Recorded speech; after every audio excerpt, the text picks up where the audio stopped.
দলগাঁও সমষ্টিত আইজুৰ ৰহমান ডাঙৰীয়া কিয় জিতিব বুলি আপোনালোকে ভাবিছে? ধন্যবাদ। আপুনি যি প্ৰশ্ন কৰিছে আইজুৰ ৰহমান ডাঙৰীয়া কিয় জিতিব, কাৰণ আইজুৰ ৰহমান হৈছে কংগ্ৰেছ, ৰাইজৰ দল, CPM, জাতীয় পৰিষদ 6টা ৰাজনৈতিক দল একত্ৰিতভাৱে প্ৰক্ষেপ কৰা এগৰাকী শক্তিশালী প্ৰাৰ্থী। এই দলগাঁও সমষ্টিটো আপোনালোকে জানে সংখ্যালঘু বসতি প্ৰধান এক সমষ্টি। আইজুৰ ৰহমান এনেকুৱা এগৰাকী ব্যক্তি যি সংখ্যালঘু মানুহৰ কাৰণে জীৱন উৎসৰ্গা কৰা এগৰাকী ব্যক্তি। আইজুৰ ৰহমান এগৰাকী উচ্চ শিক্ষিত গ'ল্ড মেডেলিষ্ট প্ৰাপ্ত ব্যক্তি। তেওঁ চাকৰি বাকৰি পৰিহাৰ কৰি সংখ্যালঘু জনসাধাৰণৰ কাৰণে 20টা বছৰ তেওঁ সংগ্ৰাম কৰিছে। আইজুৰ ৰহমানৰ কাৰণেই দলগাঁও সমষ্টিৰ প্ৰতিগৰাকী আই মাতৃয়ে লিংক চাৰ্টিফিকেট পাবলৈ সক্ষম হৈছে। আইজুৰ ৰহমানৰ কাৰণেই NRCৰ ভিত্তিবৰ্ষ 71 চন হ'ব কৰিবলৈ চৰকাৰে বাধ্য হৈছে। আইজুৰ ৰহমানৰ কাৰণেই বহু সংখ্যালঘু মানুহে ভোটাৰৰ কেছৰ পৰা মুক্তি লাভ কৰিব পাৰিছে। আইজুৰ ৰহমানৰ কাৰণেই সংখ্যালঘু মানুহ বহু বিপদ আপদৰ পৰা নিজকে ৰক্ষা কৰিবলৈ সক্ষম হৈছে। সেইকাৰণে আইজুৰ ৰহমান শক্তিশালী এগৰাকী দলগাঁৱৰ প্ৰাৰ্থী আৰু আইজুৰ ৰহমান জিকিব। আৰু আইজুৰ ৰহমানৰ যি প্ৰতিদ্বন্দ্বীসকল, মজিবৰ ৰহমান বিশেষকৈ বিধায়ক যিগৰাকী আছে, তেওঁ দলগাঁও সমষ্টিবাসীয়ে ইতিমধ্যে প্ৰতাৰক হিচাপে আখ্যায়িত কৰিছে। তেওঁ ভূমিপট্টাৰ নামত তেখেতে দালাল ৰাজ আৰম্ভ কৰিছে। বিভিন্ন দলগাঁও সমষ্টিত এক দালাল ৰাজ আৰম্ভ কৰিছে। ইতিমধ্যে দলগাঁও সমষ্টিবাসী ৰাইজে মজিবৰ ৰহমানক প্ৰত্যাখ্যান কৰিছে। আৰু এগৰাকী প্ৰাৰ্থী আছে, মই প্ৰত্যাহ্বান জনাইছোঁ আইনুল হক ডাঙৰীয়া।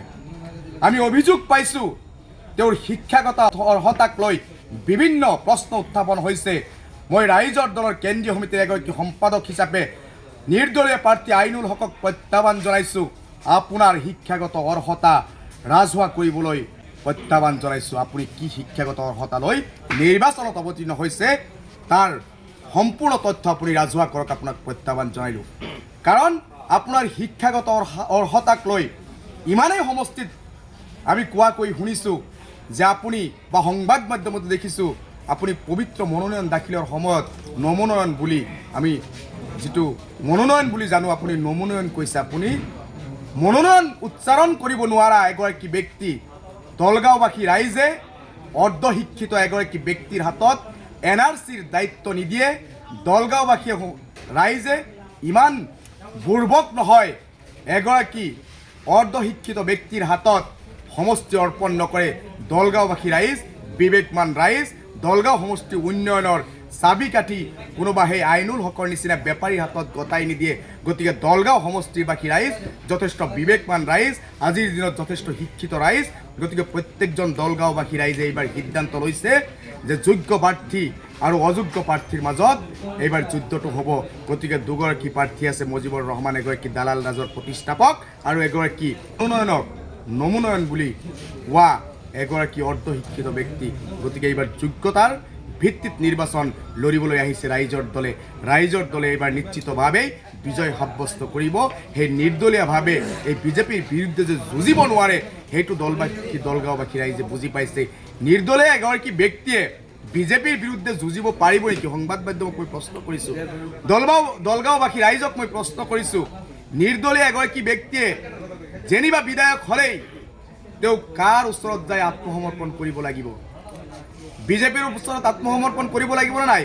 গৌৰৱ গগৈৰ নেতৃত্বত এক শক্তিশালী কংগ্ৰেছটোৱে তেখেতক 6 বছৰৰ বাবে নিলম্বন কৰিছে।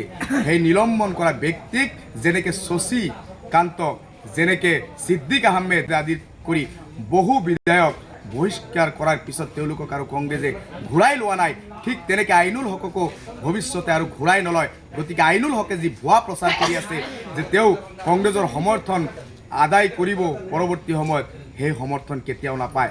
গতিকে এই নিৰ্দলীয়ৰ লগত কেতিয়াও মানুহ নাথাকে, দালাল ৰাজৰ প্ৰতিষ্ঠাপক মজিবুৰ ৰহমানৰ লগত কেতিয়াও মানুহ নাথাকে।